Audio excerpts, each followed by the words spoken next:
Ain't no need to keep talking. We got a game this weekend between the Bills and the Jaguars, and the loser has to go home. We'll discuss that on a crossover edition of Locked On Bills and Locked On Jaguars.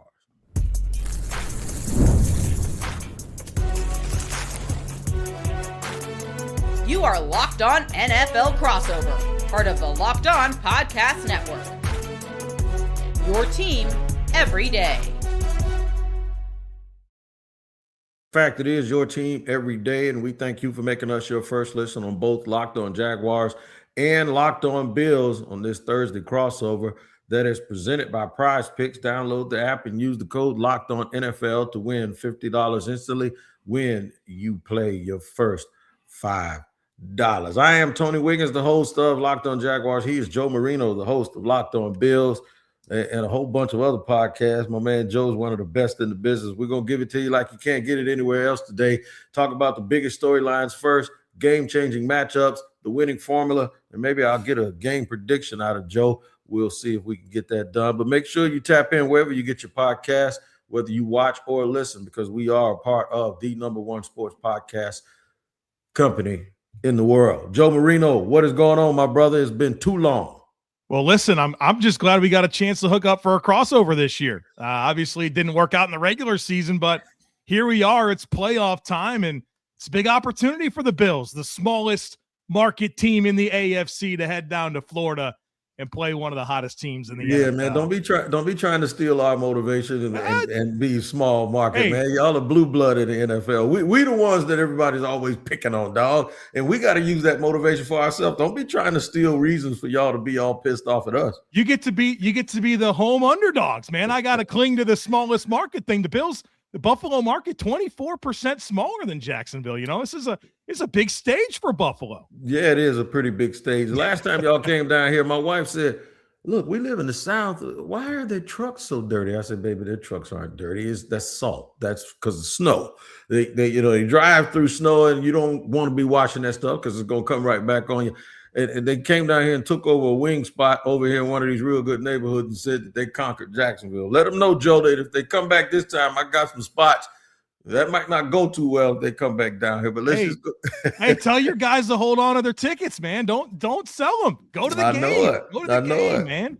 In Duval, man, they always looking for a way to fleece somebody out of some money. Man, but let's get to this game, man. Big storyline is the Jaguars are underdogs. But if you look at them, and I know you're a tape guy. You're big in NFL scouting, and you really watch tape.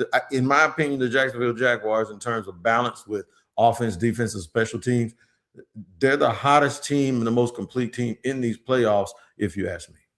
Yeah, Jaguars look good, man. There's no doubt about it. 8 in a row, throwing the ball well, stopping the run, getting takeaways on defense. They're obviously exceptional with the kicking game, punter and kicker. They got dynamic kick returner, dynamic punt returner. It's a really good operation. You got innovative young coaches on both sides of the football, and here they are, 13-4, won the South, right? 5-4 to 13-4. They're hot. They're absolutely hot, and it's an impressive outfit. And look, you and I have talked a lot about the Jaguars through the years. It's never been about talent. They've had a lot of good football players. They got the coaching staff right, and they're playing good ball.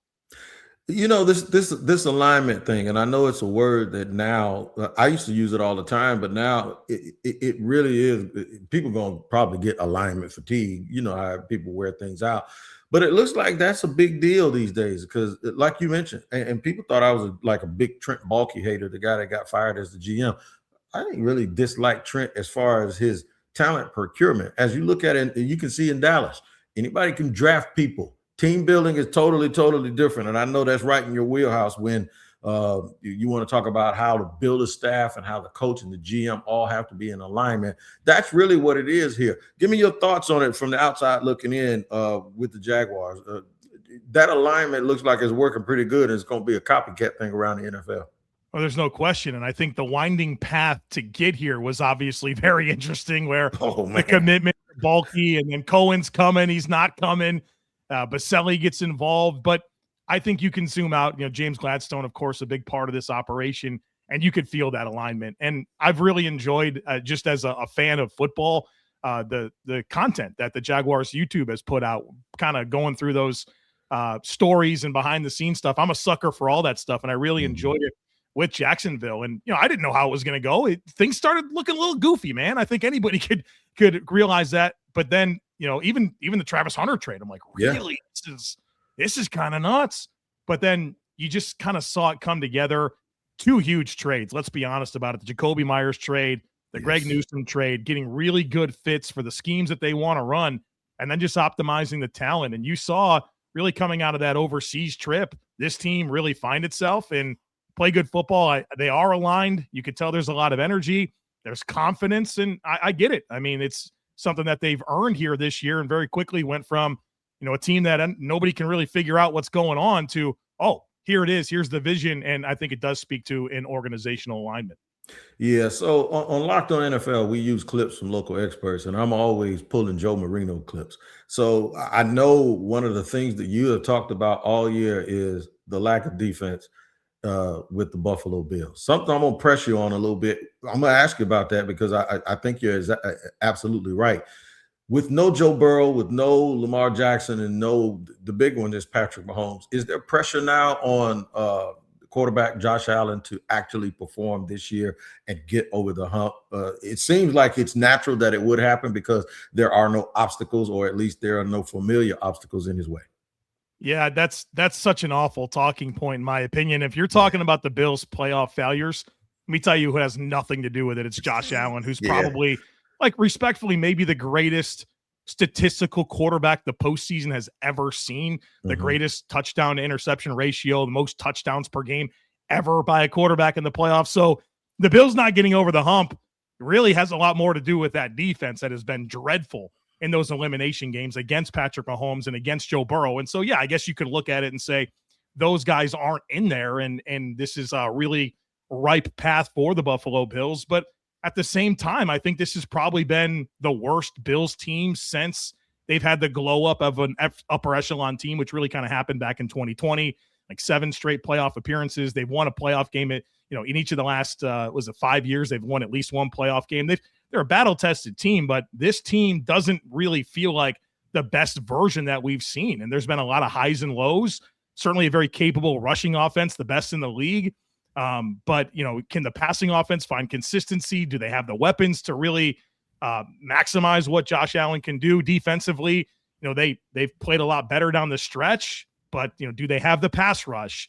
Can they stay healthy in the postseason? Right, like the Bills have been really unfortunate with defensive injuries, like in playoff games, losing Christian Benford, losing Matt Milano, losing key players, and so. I understand the idea that, no Mahomes, no Burrow, Josh Allen, you're the guy.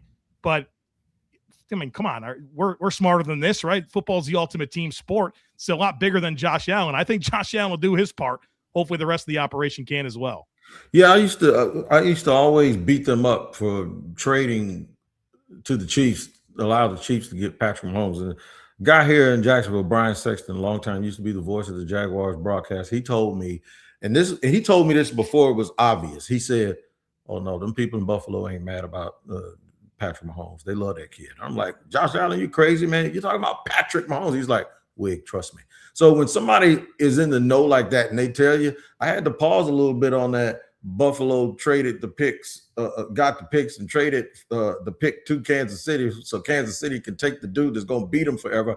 But no, it's actually true. I actually believe Josh Allen is the best quarterback in the NFL, and that doesn't come with any labels or any disclaimer. No, he is better, in my opinion, than Patrick Mahomes.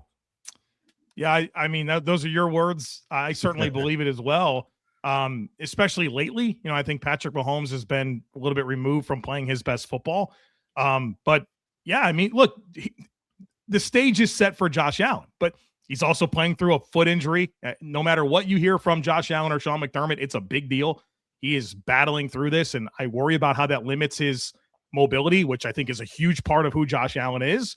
And, I think he's going to have to play his best football, of course, on Sunday and throughout the playoffs if the Bills are going to get this done to kind of overcome some of what this team lacks otherwise. All right, so we're going to get into those matchups here in segment 2. The big one I want to talk about, and then I'll let you have your way with it. I want to talk about that the NFL rushing leader, the number one rushing offense versus the number one rushing defense. Sometimes numbers lie and they don't tell the whole truth, but those numbers are actually reflective of what's really going on with both of these teams. And we'll get to that in just a second here on Locked On Jaguars and Locked On Bills crossover.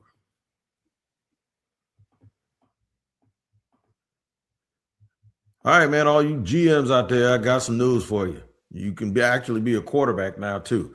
The draft positions are set, and so many teams are looking for their franchise quarterback. Ever wish to become a pro quarterback, getting drafted in the first round or the first pick overall by your favorite team? Well, now you can. There's a mobile game just for you called Ultimate Quarterback, Football Legend. And in this game, you get to step into the cleats of a number one draft pick quarterback, and it's your job to lead your team to greatness to help turn a falling franchise into a dynasty.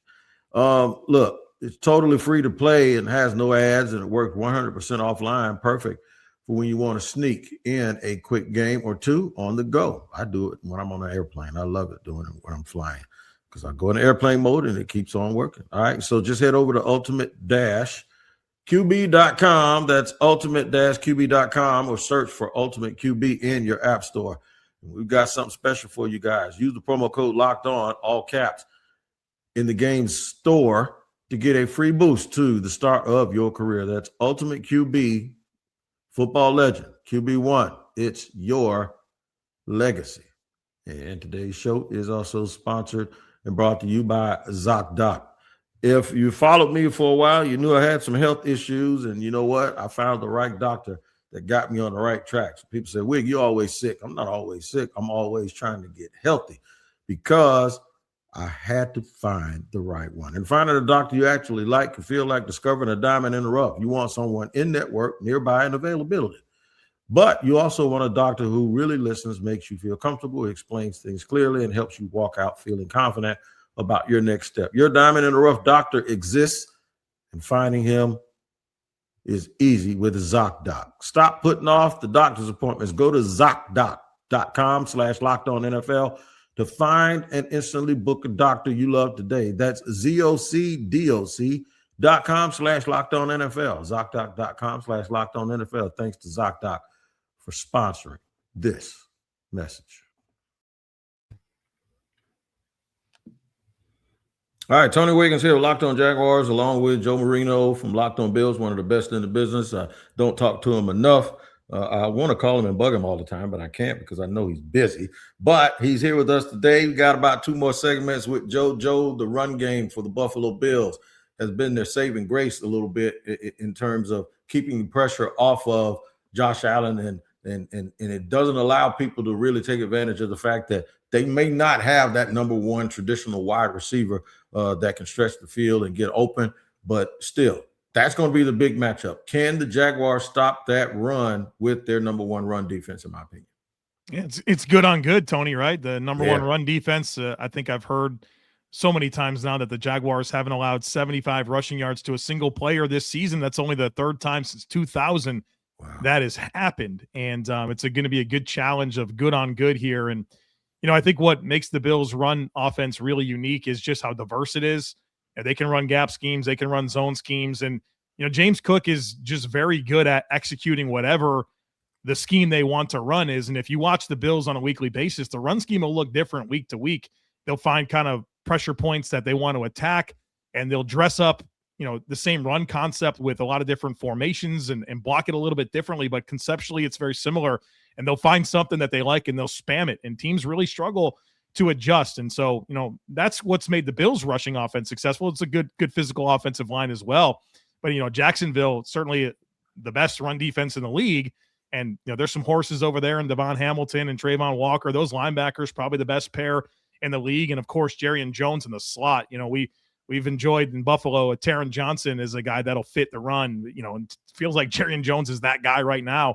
Him and Devin Witherspoon is, you know, those run defenders from the slot that really matter when you can play in nickel and defend the run. You know, with a guy like that, it means a ton. And so it's going to be a good challenge. I think the Bills will probably come out with some zone schemes and see what happens. It'll be part of what they do. You know, they're going to try it. They're going to test it. That's an identity piece. The Bills are the most rush aggressive team in the league. So it's going to come. We'll see if they're going to smash against a brick wall all afternoon or if they can find some leaks. The other thing that concerns me, of course, is Josh Allen is great. I mean, throwing the ball. What concerns me is the ability to scramble and make something out of nothing. So I got this philosophy: when you're facing great players that are mobile, don't get past their armpits, man. You better gap and hold, and you better be able to set the edge. Once they're not the normal, like pass rushers, they'll bend and they'll go deep and they'll go 9 yards back and flip and turn and twist. You can't turn your back to him, man. So that's the other thing, that he extends possession so much and gets first downs and creates down and distances that are so short that you can't really scheme anything up defensively, man. Am I spot on with that in your opinion? Sure. I think this is an interesting dynamic, though, where you are going to see a limited version of Josh Allen. I don't think he can run like he typically can with this foot injury. And you also have a player this year where, just quite frankly, those moments haven't been as much as they have been in the past. And I don't think it's because Josh Allen's lost anything. I think it's a representation of what the Bills don't have in terms of their weapons, where, when you're going to play against the Bills, and this is the world you live in right now, you're probably thinking about, well, we got to do two things. We got to contain the dynamic playmaking ability of Josh Allen and James Cook, right? That's what you're thinking about. There's no receiver that you're like, oh man, we got to shut this guy down. And Right. so because of that, right, the two things that you want to shut down, what are they? Backfield options. And, the opponents are more willing than ever to commit extra resources to, the run, being +1 with their boxes, or, committing more in terms of containing Josh Allen in the pocket. And so I'm really fascinated. Anthony Campanelli obviously having a great year. He's game planned against Josh Allen a ton from his time with the Miami Dolphins. And ultimately, there's going to be some familiarity there, but that zone heavy defense that they run, top down, playing with eyes in the backfield, for as much as that is a huge part of who Josh Allen is, I don't know how much it shows up in this game against Jacksonville based on everything I said and, the style of defense that Jacksonville plays. And so what I'm really interested in from a passing game perspective with the Bills against this Jaguars defense is, good edge rushers in Walker and Hines Allen. But overall, it's been a modest pass rush this year for Jacksonville. I think they're 18th in pressure rate, 20th in sack rate. And can Josh Allen buy a little extra time just in the pocket and then work those throws in the intermediate areas of the field? I don't think this is going to be a game where the Bills screen attack is really going to work. They have a lot of quick game that they like to run to Khalil Shakir. I don't think this is going to be that week. I think you got to trust that protection to hold up, and then see if that can buy the time that you need for Josh Allen to win in the pocket, and then slot those throws in the middle of the field. That's a great point. Jacksonville's defense, there's a little bit of bend but don't break to them, and they're very opportunistic when it comes to creating turnovers. But a lot of that stuff is because of complementary football. The offense has been as hot as fish grease, man. And that takes so much, because when you can score points and there's so much confidence that you could actually give them a little bit of a cushion and get over that 27, 28 point threshold, it really makes it a lot easier. So what I'm going to do is this. I want to get your opinion on Trevor Lawrence prior to Liam Cohen, and then right now, and what you think is the difference. But I'm going to do that at the beginning of segment 3, and then we start talking about the winning formula for both teams for the game. We'll do all of that in just a second here on Locked On Jaguars and Locked On Bills crossover. Y'all know it's time for FanDuel, man. You know what it is. The wild card round is here, and FanDuel is officially in playoff mode. Every game day during the NFL playoffs, FanDuel is giving customers even more ways to get in on the action. Because right now, every NFL playoff game day, FanDuel users get a profit boost pack waiting for them inside the app. Each game day, you'll see a pack loaded with multiple profit boosts, and you can apply it to the bets you like most. Open your profit boost pack first thing on game day and see what boost you want to apply. You make your picks, then apply your profit boost to go after even bigger payouts while the playoffs get rolling. So visit FanDuel, an official sportsbook partner of the NFL, and grab your profit boost pack every NFL game day.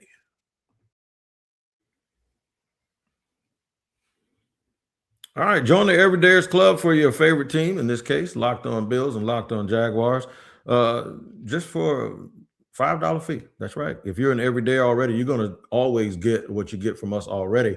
But the Everydayers Club will give you access to audio shows that are ad free, and even our merch store. Everybody sees me with these beautiful Locked On shirts. Well, you can actually access that yourself. Make sure you join the Everyday's Club. It'll be in the description for the show that you watch or listen to. Joe, what's your impression of Trevor Lawrence prior to Liam Cohen and since Liam Cohen has arrived? Well, Trevor Lawrence, go back to Clemson. This was one of the most decorated quarterback prospects coming out of college, a guy that so many people thought very highly of in the NFL. And then I think some organizational missteps kind of took away from his early development. You can't hire Urban Meyer, man. You just can't do it, right? Like, you can't do that. And so we're really kind of goofy start. But, even through some of that, John, he was still been productive, right? Over 4,000 yards a couple of seasons. The problem was I just felt like the lows just really overshadowed some of the production, whether it was fumbles, situational errors, not being able to hit some big throws and big moments, drops. I feel like drops have been like a 4-year issue for the Jaguars, and it's kind of taken away from Trevor Lawrence's development. But I think Liam Cohen has come in and really helped get the best out of him. And look, Liam Cohen's been doing this for years. Go back to Kentucky. He's the only guy that got Will Levis to play well. We saw what he did with Baker Mayfield last year in Tampa. And now this version of Trevor Lawrence, really over the last 8 games, it feels like the best version we've seen of Trevor Lawrence. And so I think the coaching has mattered, and then just really getting the weapons in the right place. And, I don't need to tell you this, but you come into the year and it's supposed to be Brian Thomas Jr., Travis Hunter, and De'Ami Brown. It's not that, right? It's Jacoby Myers, Parker Washington, Brenton Strange. And that's how that's kind of stabilized. And I think, Trevor Lawrence, what does he do best? It's that intermediate throw. It's that deep throw that he has. And those weapons are really optimized to work the spots on the field that Trevor's best at throwing the football. You couple that with good scheme and confidence. The biggest common denominator for you go to any sport, the highest performing athletes are the ones that are the most confident. I think you're seeing a really confident version of Trevor Lawrence based on things that have improved around him. We know he could play, man. That was never a concern. They're just getting it all out of him. We have people around here, people that I respect. Trevor's rookie year, they said they need to run everything through him, personnel decisions. And I'm thinking like, no, they don't. He needs to ingratiate himself and be a kid, man, with his teammates. And you don't need to turn the reins of an entire organization over to an unproven player. I liken it to when you hit the lottery. That's when you actually need a financial advisor and a lawyer. You need to learn how to shelter money. You ain't got to do it when you're broke. So they should have insulated him more with more stuff and more resources. And I think that's what the Jaguars are actually doing. And then Liam Cohen is a quarterback by trade, man. So when he yells at him and goes, hey, hit him in the chest, man, let it rip. I think he's a dude that wasn't super talented, but was super smart, played that position, was a coach's son. He's the boy version of the little girl on Remember the Titans. That's who he was his entire life. And now he's just like, dude, you got all that talent. Almost like, boy, if I had what you got. And Trevor has really, really bought into it. And now I've stopped saying right now he's one of the, I do think he is one of the 5 best quarterbacks in the National Football League. And those, you're right, the ebb and the flow, it had a little Jameis Winston, Jay Cutler feel to it. But now he's smooth sailing. And the mistake, even when he makes one, he bounces back really, really quick, and it doesn't last a long time. Speaking of lasting a long time, let me get this. What's the keys to this game, man, and the winning formula for the Bills? Well, 3 things that I think are critical for the Bills to go get this win. They got to be really diverse with their looks on defense. We talked about Trevor Lawrence is playing really confident football, and so the question the Bills have to ask themselves is, how do you disrupt that? And I think they go to the blueprint that they had against New England. They had won 10 in a row, Drake May, MVP candidate. And, how are they going to overcome that? Well, if you saw the second half of that Patriots game, I think the Bills outscored them 35-10 down the stretch. And literally Drake May did nothing in the second half of that game. I don't think they had a first down, and they really made him look silly. And I think the Bills have to replicate that formula. And how'd they do it? They were really diverse with how they played defense. They showed a lot of different coverage shells. They disguised their intentions. They used their simulated pressures. They have this spy mirror look on long and late downs that they use to kind of rush 3 and then have a spy over top and create a little bit of chaos to run stunts up front. You got to throw the kitchen sink at him. And, Trevor's a good player. He will hold on to the ball a little bit. And so if you maybe take advantage of that and be diverse and get him thinking a little bit more, get him out of rhythm, I think you got to really throw the kitchen sink at Trevor Lawrence, number 1 on defense. Number 2, and this will be an offensive key for Buffalo, is I think the involvement of the tight ends in the passing game has to Yep. be critical. Dalton, Kincaid, and Dawson, Knox. And there's not a lot of holes to poke in this Jaguars defense, but if there's anything I was able to find, they give up production to tight ends. They've given up 104. Yes. That's the sixth most in the NFL to opposing tight ends, 1,004 yards and 8 touchdowns. Those are both in the top 10 in terms of most allowed yards and touchdowns. And the Bills are different with Dalton Kincaid on the field. I think I saw a number earlier today where they're over the last 2 years, they're 23-5 with Dalton Kincaid and 4-5 without him. This year they score, I think, 33 points per game with Dalton Kincaid and 23 points without him. They're a different team. And the challenge has been with Dalton Kincaid has just been injuries. And they've been very intentional over the last half of the season to not let him play through injuries. When he has played, he's been on a snap count. And when he goes, the offense is different. And he should be really humming, firing all cylinders in this game.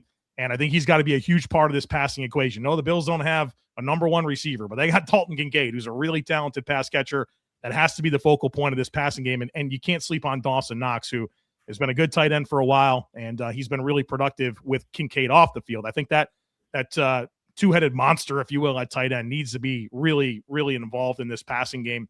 And then number 3, and this is an offensive key as well, is you got to work those intermediate throws. Like I said earlier, this is a good tackling Jaguars team. They're fast. The second level is unbelievable with Olakun, Lloyd, Jerry, and Jones. You're not gonna really get them to miss a bunch of tackles. You got to be able to buy a little extra time and maybe throw it over their head a little bit and challenge those safeties. I know Antonio Johnson's been really good. Eric Murray, Andrew Wingard, they're good players. Monteric Brown, I think, is really optimized for this scheme. And of course, we know what Greg Newsome can offer, but they're going to play with vision. They're going to play top down. I think that's where Josh Allen buying a little time in the pocket, not really working the dink and dunk stuff, and maybe seeing where you can use your arm talent and slot some throws there. You know, I know that they're great at breaking on balls and taking away the football, but I think that's going to be the Bills' best chance to win a little bit here. And Brandon Cooks is coming on a little bit for this team. Josh Palmer is a guy that's kind of optimized to win in that range of the field, not to mention the tight ends. And so I think those intermediate throws in the passing game are going to be the Bills' best chance to move the ball throwing it. Yeah, something the Jaguars are going to have to watch out for is the Bills have done this. They know, and it's the playoffs. Teams have a way of orchestrating the game a certain way, like minimizing possessions, especially if you're outgunned a little bit. And I think it's going to be a limited possession game. Also, you have to make everything count if you're Jacksonville. So they can't give up anything cheap, the easy scores. They got to make the Bills work for every single thing. I think it's going to be a very close game. The difference for me is going to be the kicking game for Jacksonville. If they get to midfield, they're already in kicking range. They literally did a turnover on downs the other day. Oh, the Jaguars have a kicker? Oh, yeah. Oh, that's cool. Yeah. Awesome, man. That's probably really helpful, you know? Yeah. A little Cam Little, man. And I'm telling you, he can kick that thing from St. Augustine. So he has the indoor and outdoor record. He kicked a 70-yarder in the preseason, and he has a 68-yarder and a 67-yarder. He's the indoor and outdoor NFL record holder. So the key is when they've had trouble this year, even in games that they won, when you get in the red zone or you get in scoring range, you have to make it count. So what I'm going to assume is give me 2 touchdowns and 4 field goals. If they get in scoring range 6 times and get to 26 points, I think that is the magic number.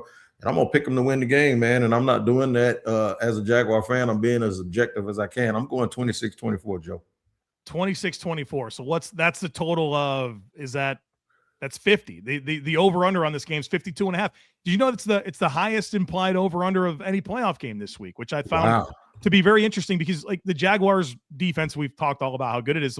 The Bills pass defense has been really good as well. If you go over the last 8 weeks, which I know is kind of the magic number with Jacksonville, over the last 8 weeks, Jacksonville is number 1 and yards per attempt against their defense. The Bills are number 2. These have been really good pass defenses. And so I was a little surprised by that 52.5.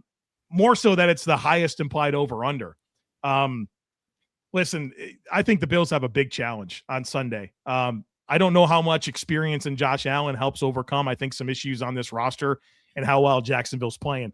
But Tony, you done lost your mind if you think I'm picking Josh Allen to go lose this game, man. It ain't going to happen. So, we're going with the Bills here. If you want to go with a score, I think Jacksonville's going to score a little bit. I think they'll get to 27, but give me the Bills 30 to 27. Bills. You heard it. Joe Marino is picking the Buffalo Bills, and you know what? If he didn't, I would have to call him and slap him beside. You got to pick him, man. Come on. You can't be picking against them, man. No, I'm not doing it. But this is going to be a fun one. Are you going to come down, Joe? Are you going to be in the press box? No, I won't. I won't be down there this weekend, no. Right, which is good for Jacksonville. I've never been to a game that Josh Allen plays in that he lost. So okay, there you go. That's a big, underrated talking point in this game is that I won't be there. All right, man. Make sure y'all check out Joe Marino. I don't have to tell nobody to check your show out because I know what your numbers are, dog. I know what you do. You do damage. So Joe Marino of Locked On Bills, he's there. You can be found somewhere else. You got other shows that you just go ahead and spit it out for the Jaguar faithful. Yeah, we got Locked On NFL Scouting. So if you like the team building perspective of stuff, we get into that. And then the NFL First Read podcast. But go to thejoemarino.com. That's where all the stuff is. There it is. Joe Marino, Locked On Bills, Locked On Jaguars, Locked On NFL, the barbershop for me each and every day. I do both shows. You can catch me there and catch both of us. Like I say, join the Everydayers Club. It'll be in the description for both of your shows. For Joe Marino and Tony Wiggins, man, we will see you later. Good luck to both teams. Everybody stays healthy. I hope the Jaguars win, though. We don't take your time here for granted, man. We absolutely appreciate you on the Locked On Podcast Network, part of the #1 sports podcast network. Take it easy.